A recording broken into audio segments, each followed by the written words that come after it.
Bu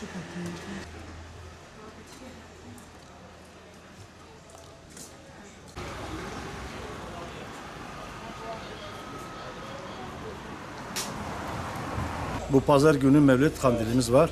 Bütün halkımızı davet ediyoruz. Biz de bir esnaf olarak bu katkıda bulunmak istiyor. Herkesi bekliyoruz inşallah.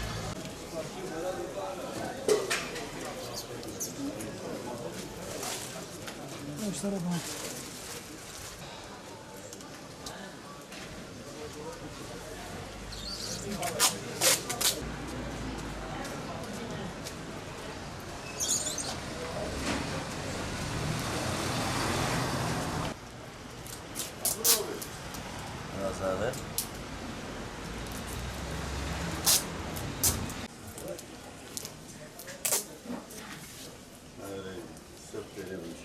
Bu pazar günü biz de Mevlüt alandaki Mevlüt etkinliğine katılacağız. Buradaki esnaflar olarak halkımızı da bekliyoruz inşallah.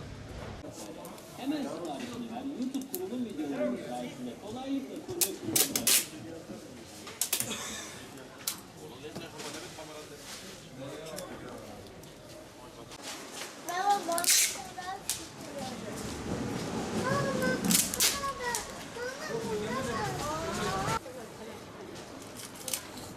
Ami.